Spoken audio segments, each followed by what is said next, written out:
A Russian soldier steps out of a moving vehicle, too fast, too confident, and within seconds he is sprinting for his life. He doesn't make it. That single moment captures something far greater than one skirmish on one road in one occupied settlement. It represents the systematic, deliberate dismantling of Russian tactical mobility across the entire front line. Not by brigades, not by massed artillery, not by coordinated combined arms operations, but by small, tightly organized teams of Ukrainian drone pilots working with a degree of precision, patience, and lethality that no military institution anywhere in the world was teaching 5 years ago. What you are about to see is not simply combat footage. It is evidence of a fundamental doctrinal shift that is rewriting the rules of land warfare as it happens, in real time. Stay with me, because what plays out across this front over the course of a single operational period tells you virtually everything you need to understand about where this war is heading and why Russia's strategic position is considerably more fragile than their official statements would ever acknowledge. Let's establish the operational context first, because in serious military analysis, context is not optional. It is everything. The engagements examined here span multiple sectors: the Lyman forest corridor, the Donetsk axis, and several points along the line of contact where Russian forces have been persistently attempting to push through dense woodland in order to reach Ukrainian defensive positions further to the rear.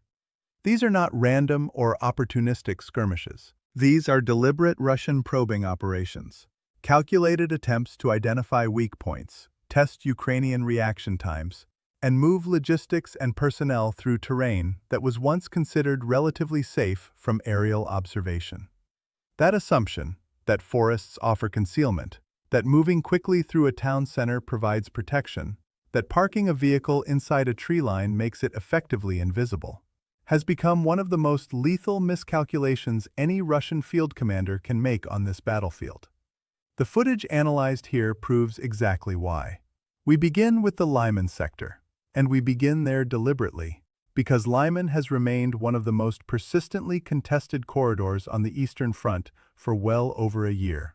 Russian commanders understand its operational value clearly. Control of the forest belt in this area offers concealment for troop movements and a potential avenue for applying flanking pressure against Ukrainian-held ground further back. The problem, and it is a catastrophic problem for Russian tactical planning, is that Ukrainian drone units have transformed this corridor into what can only be accurately described as a kill box. The term sounds clinical. The reality it describes is devastating. Russian infantry attempting to push through the forest toward positions on the opposite side are being intercepted with a consistency that reflects not fortune, but a well-established, thoroughly rehearsed targeting process. Very few soldiers complete the crossing. The overwhelming majority, as Ukrainian pilots operating in this sector have documented repeatedly, enter the frame of an FPV drone long before they reach any objective. That is not a tactical inconvenience. That is the systematic elimination of Russian offensive capacity in this sector. One soldier, one vehicle, one attempted movement at a time. Consider next the engagement conducted by the Luftwaffe unit, and the name itself carries significance worth returning to. During what was described as a routine reconnaissance mission, pilots from this unit identified a cluster of Russian vehicles concealed within a forest strip. 3 trucks, one of them a fuel tanker, accompanied by several light vehicles. This was a logistics node. Fuel in any military operation is not a secondary consideration. It is the circulatory system of mechanized warfare. Without fuel, armored vehicles become fixed obstacles. Without fuel, artillery units cannot reposition. Without fuel, the entire operational tempo in a given sector slows, stalls, and ultimately collapses. The Ukrainian pilots recognized this immediately. What followed was a textbook demonstration of the kind of precise, effect-based targeting that military planners spend entire careers attempting to achieve. A strike drone was dispatched to the location. The pilot, operating through trained hands and experienced judgment rather than automated systems or pre-programmed flight paths, selected the fuel tanker specifically. It was covered with a tarp, partially obscured by surrounding vegetation, and he struck it with accuracy that can only be described as surgical. What happened next is the compounding effect that no serious military analyst should overlook. The explosion did not simply destroy one vehicle. It triggered cascading panic among every Russian soldier in that position. Personnel scattered into the tree line. The remaining vehicles, denied the ability to withdraw in any organized fashion, denied any meaningful suppressive capability, denied time itself, were consumed by the fire spreading from the initial strike. Everything burned. What had been a functional logistics point capable of sustaining Russian mechanized movement in that sector became, within minutes, a field of scorched metal offering zero military value. The cost to Ukraine, one strike drone. The cost to Russia, a fuel tanker, multiple support vehicles, the personnel assigned to protect them, and critically, the operational timeline of whatever movement those vehicles had been tasked to support. The exchange ratio here cannot be overstated. This is the mathematics of asymmetric warfare operating in Ukraine's favor in the most concrete and measurable terms possible. But this is only the opening chapter of what unfolds across this operational period. What comes next reveals something even more important about how Ukrainian forces have evolved their targeting methodology. The Madarbirds unit operates with what can fairly be characterized as clinical efficiency. Their footage from this period documents two separate engagements that together illustrate the complete range of Russian vulnerability on this battlefield. In the first, a Russian soldier is identified near a riverbank, attempting to use a tree for concealment. He hears the drone. He raises his rifle, and that instinct deserves acknowledgement, because recognizing the threat requires a degree of situational awareness, and attempts to engage the platform directly. It was already too late. The pilot had already committed to the strike, and no measure of individual courage in that moment was sufficient to change the outcome. In the second engagement, a separate Russian soldier is observed moving toward his position in a state of visible physical exhaustion. The detail is operationally significant, not as a matter of sympathy, but because exhausted soldiers make errors. Exhausted soldiers move predictably. Exhausted soldiers cannot react with the speed and clarity of judgment required to survive on a battlefield saturated with persistent aerial surveillance. He was using his assault rifle as a walking staff. He never reached his position. These are not isolated incidents. They are data points in a pattern that reveals something fundamental about the condition of Russian infantry on this front. Rotation cycles are insufficient. Replacements arriving at the front are inadequately trained and physically unprepared for the demands of sustained combat operations. And the battlefield they are entering is no longer the one that Russian military doctrine prepared them for. They were trained for a war of maneuver. Combined arms, overwhelming firepower creating the conditions for infantry advance. What they have encountered instead is an environment in which every movement is observed. Every vehicle is a potential target. Every rest position is a possible strike coordinate, and the margin for error is effectively zero. Recent reporting from multiple open-source analysts and Western intelligence assessments has consistently confirmed that Russian casualty rates among newly committed infantry remain alarmingly high.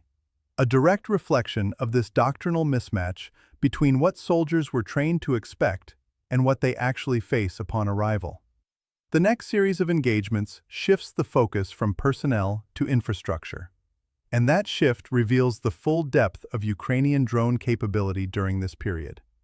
The engagement in the Donetsk sector is particularly instructive. Ukrainian UAV pilots identified a camouflaged ammunition depot. Camouflage is a foundational military discipline. Concealment of high-value assets from aerial observation is doctrine for every competent armed force on Earth. The Russians were not negligent in their attempt to hide this position. They used the terrain, they used covering materials, they employed the passive concealment measures that in any previous era of warfare would have been entirely adequate. The problem is that Ukrainian drone operators do not work within the limitations that once made those measures effective. They are patient, they are systematic, they observe patterns of movement, of resupply, of personnel activity around a location, accumulated over time. And those patterns, even when the physical asset beneath them is fully concealed, betray the position of whatever lies under the camouflage. 2 FPV drones were committed to the strike. The resulting detonations were, by the account of pilots who remained on station to conduct battle damage assessment, substantial. Secondary explosions confirmed that ammunition was present in significant quantity. What had been a functioning depot, capable of sustaining Russian fire operations in that sector, was eliminated by 2 drones and the skill of the people flying them. The implications for Russian logistical planning in that area are not merely inconvenient. They are operationally crippling. This is precisely the category of strike that keeps Russian logistics officers awake at night, and justifiably so. Because the problem is not simply that one depot was destroyed. The problem is that the methodology that located and destroyed that depot can be applied to every depot, every fuel point, every command post, every repair facility within range of Ukrainian drone operations. The concealment measures Russian forces depend upon are no longer reliable. Terrain that once provided genuine protection now provides only the illusion of it. And the resources required to replace what is destroyed, the ammunition, the vehicles, the fuel, must travel across supply lines that are themselves under continuous observation and interdiction.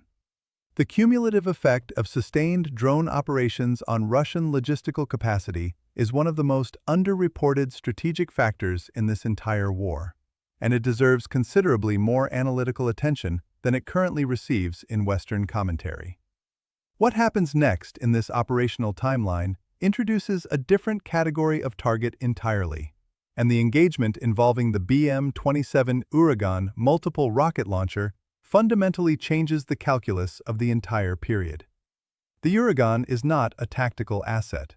It is a system designed to deliver massive area effect firepower across distances that, under normal circumstances, place it well beyond the reach of direct engagement by light forces. A single Uragan launcher, firing 220mm rockets, can saturate an area the size of a football pitch with devastating effect. It is the kind of system that shapes battles, that forces defenders off positions, that creates the conditions for infantry advance. Finding one, positively identifying it, and destroying it before it fires carries strategic implications well beyond any single engagement. The Lasers Group unit accomplished exactly that with a single strike. 1 drone, 1 Uragan launcher eliminated.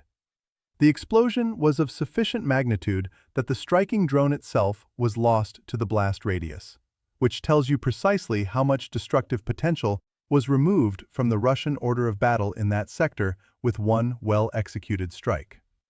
The aircraft was considered an acceptable loss given the value of the target destroyed. That exchange, one expendable drone platform for a multi-million-dollar rocket artillery system, is precisely the kind of cost-benefit calculation that should be driving strategic conversations in Moscow.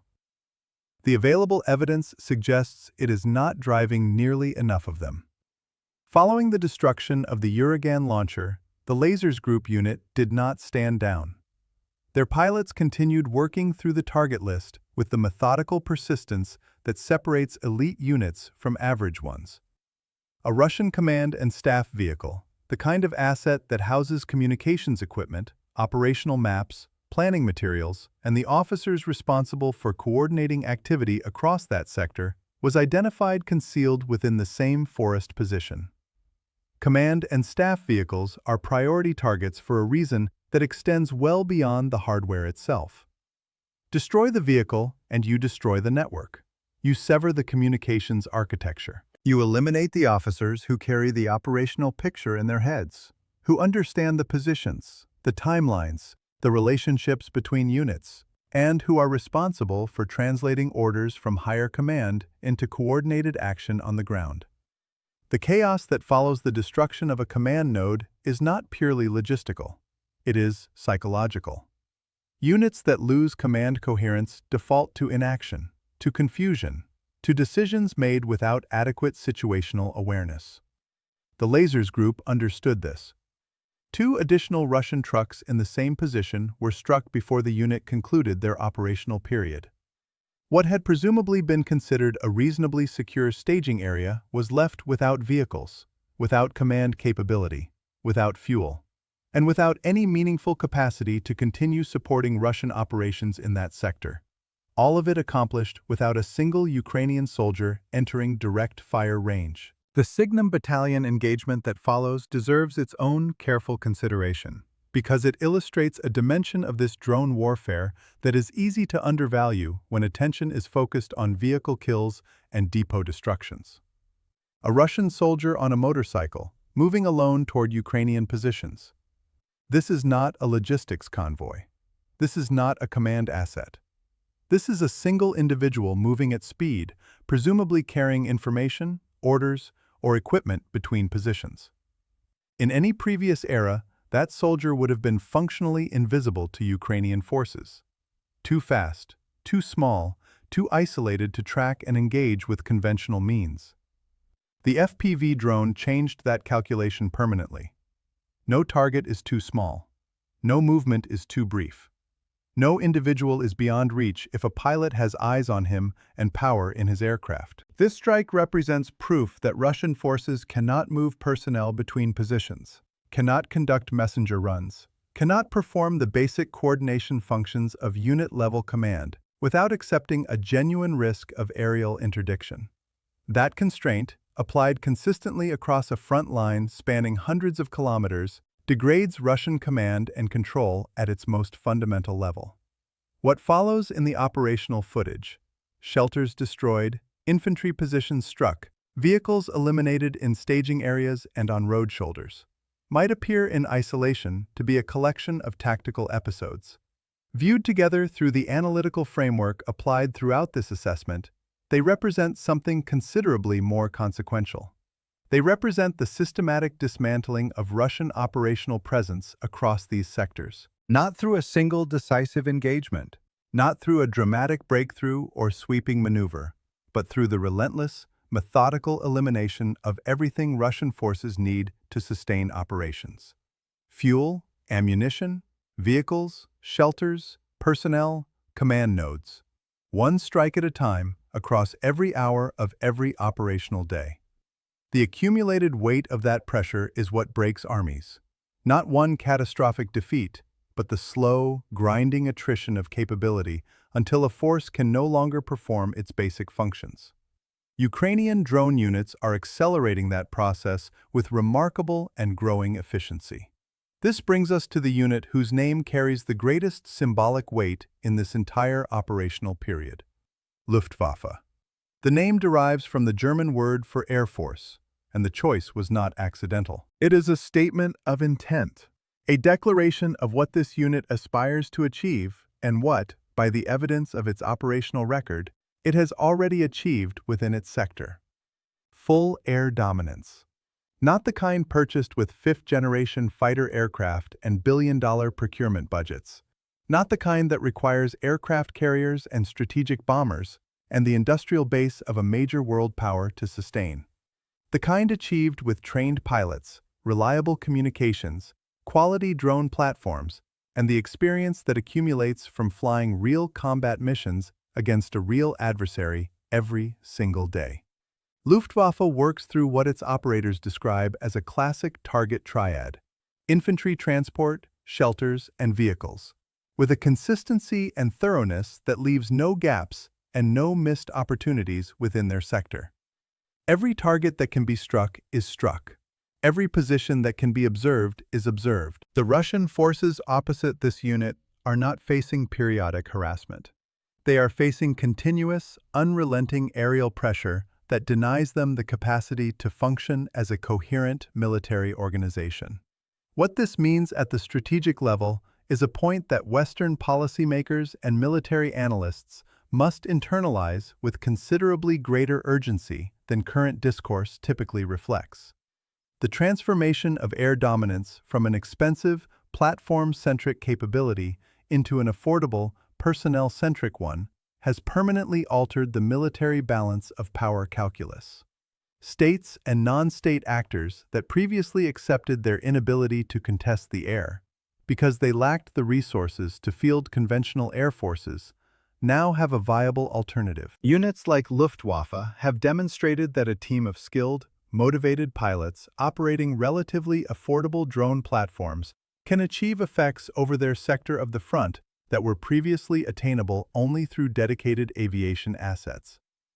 The barrier to entry for meaningful aerial capability has collapsed. And Russia, with all of its supposed military sophistication, its air force, its electronic warfare systems, its layered air defense architecture, has failed to suppress it. That failure is not incidental, it is structural. The final assessment is this. What Ukrainian drone units accomplished across this operational period is not merely tactically impressive. It is historically significant. They have validated a new model of warfare that prioritizes human skill, operational creativity, and technological adaptability over mass, budget, and institutional momentum. Russia has mass. Russia has budget. Russia has institutions. What Russia increasingly lacks, and what these engagements demonstrate with brutal and unambiguous clarity, is the capacity to adapt quickly enough to counter an adversary that is rewriting the rules of engagement faster than Russian doctrine can respond. The fuel tanker burns. The Uragan is gone. The depot is rubble. The command vehicle is ash. And tomorrow, Ukrainian pilots will take off again, and the process will continue. That is not a prediction. Based on everything this operational footage reveals, it is a certainty.